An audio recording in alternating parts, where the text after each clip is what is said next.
Quando estamos trabalhando com visuais aqui dentro do Power BI, normalmente a gente acaba utilizando medidas. E essas medidas precisam ser formatadas para o visual ficar de acordo com a mensagem que você quer passar. E para isso é bem simples fazer essa formatação. Aqui eu já deixei criado uma tabela com uma medida aqui, que no caso é soma quantidade, e eu vou formatar essa medida aqui para ficar de acordo com o que eu quero. Para fazer isso é bem simples. Você só precisa clicar em cima da medida que você criou. No meu caso aqui, soma quantidade, só clicar aqui em cima. Vai abrir essa aba aqui com ferramentas medida e você pode fazer essa formatação por aqui. Então, nessa aba, o primeiro quadro que abriu é soma quantidade e nome, ou seja, eu posso alterar o nome, no caso aqui, dessa medida que vai alterar o nome aqui nesse visual, soma quantidade. Tem outros caminhos para fazer isso, tá? Mas vou explicar por aqui. É o mais utilizado normalmente. Vou colocar aqui quantidade total, que vai ser o novo nome, só apertar Enter, esperar um pouquinho, ele vai carregar aqui, pronto, ó, já alterou o nome. Nessa coluna de baixo aqui, tabela inicial, você vai trocar o lugar que essa medida tá. Por exemplo, aqui, ela está em medidas, na tabela medidas, quantidade total. Eu posso colocar, por exemplo, na de produção. Para efeito de cálculo, isso não muda nada, tá? Só vai mudar a localização aqui para você achar essa medida quando você precisar. Só vou mudar aqui para vocês verem. Então, dá uma olhadinha aqui do lado direito, o que, que vai acontecer. Você vai clicar aqui. Por exemplo, eu vou trocar ela para produção. Ó, ela desceu para cá, tá? Então, aqui você vai organizar do jeito que você acha melhor. Normalmente eu crio uma tabela aqui e deixo todas as medidas no mesmo lugar para facilitar na hora de identificar, tá? Então, vai dar preferência de cada um. Eu faço assim para melhorar a organização. Vou voltar ela para medidas de novo, só clicar ali e aí ela vai subir de novo, ó, voltou para lá, certo? Então, essas duas fazem basicamente isso. A terceira coisa é formato, que basicamente, bem parecido com o Excel, para quem já usou Excel, os formatos que você tem. Por exemplo, aqui, ó, dá uma olhada aqui o que vai acontecer. Ah, vamos trocar para moeda, por exemplo. Trocou a formatação para moeda. Se você quiser utilizar outro tipo de moeda, você pode vir aqui, clicar na setinha aqui.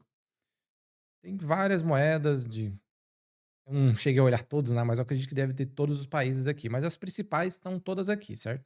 Então você pode procurar aqui a moeda que bem te interessar e utilizar ali, tranquilamente. Então, por exemplo, ali, ela estava em dólar normalmente, né? Com cifrão de dólar. Ó, que eu cliquei aqui fora, saiu. Foi até bom que aconteceu, tá? É só você clicar ali e voltar para lá. Então clica aqui, vou mudar, por exemplo, para euro aqui, ó. Trocou a moeda ali. Só isso, não tem segredo nenhum aqui, certo? Aí aqui tem número decimal, que vai ficar assim. Número inteiro, que basicamente vai tirar o que tem depois da vírgula, né?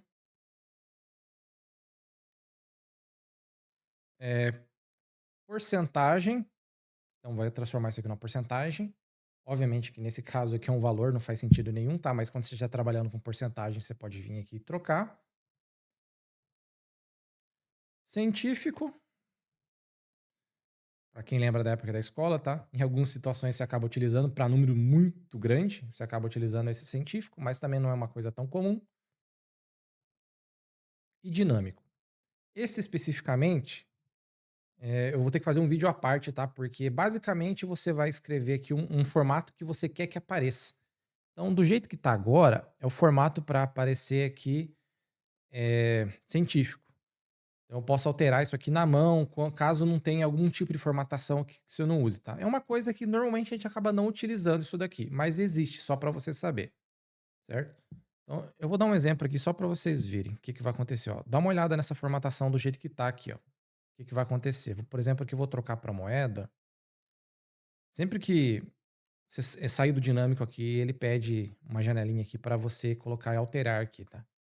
Ó, você perde sua cadeira de tags de formato dinâmico se mudar para a opção de formato estático. Ou seja, se você fez uma formatação do dinâmico e saiu, quando você voltar para ele, ele vai estar da fórmula básica, certo? Você vai ter que escrever tudo de novo, a fórmula dinâmica que você fez, só para você saber aí, para você não ter esse risco de trocar ali, perder e acabar esquecendo. Vou clicar em alterar. Por exemplo, aqui, ó, tá em moeda, né? Se eu ir lá para dinâmico de novo, ó, o que vai acontecer aqui, ó. Ó, Dentro do dinâmico para chegar nessa moeda ali, você teria que criar essa fórmula aqui, tá? Então é uma coisa um pouquinho mais complexa, no sentido de não é tão óbvio assim, tá? Você pode dar uma procurada até no Google mesmo, que tem, eu preciso fazer uma formatação para tal tipo de coisa. Você acaba achando, tá? Então é para caso a caso aqui que você vai utilizar esse dinâmico. Não é mais comum. Então, mas futuramente eu posso até criar um vídeo explicando algumas fórmulas mais simples aqui, utilizar isso aqui, tá? Mas não se preocupem com isso no momento. Então vou voltar aqui para um outro forma de medida. Vou colocar aqui, por exemplo, número decimal. Espera um pouquinho, carregou. Aqui em número decimal, o que acontece? Por aqui também, ó, você pode colocar percentagem, se você caso você queira, tá? Porque ele já deixa aqui os comumente utilizados. Vou voltar para decimal. Aqui você pode colocar vírgula, ó. Que no caso, como é um programa americano, a gente utiliza ponto, tá? Então pode ver que apareceu o ponto ali quando é número muito grande, é bom você utilizar, só apertar em cima de novo que ele vai sair. Eu vou deixar aqui com o ponto para facilitar a visualização. E aqui você pode colocar a quantidade de casa decimal que você quiser. Então aqui, por exemplo, tá 2. Você pode aumentar aqui, ó, ou diminuir, tá? A quantidade de casa decimal. Se você colocar zero, fica sem casa decimal nenhuma, ou seja, basicamente ele vai virar um número inteiro, né? Então, basicamente, isso aqui são as formas de formatação.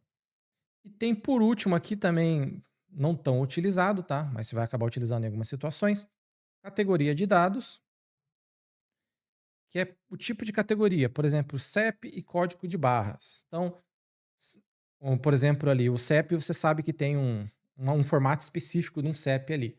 Então você pode utilizar isso aqui. Nesse caso, se eu apertar aqui, não vai acontecer nada, porque isso aqui não tem formato de CEP, né? Então ele não vai conseguir ajustar os números ali para criar um CEP. Tá? Mas em algumas situações que você estiver trabalhando com esse tipo de medida, você pode clicar aqui simplesmente e fazer essa troca. E por último, aqui nessa barrinha aqui, é a fórmula da medida que você criou.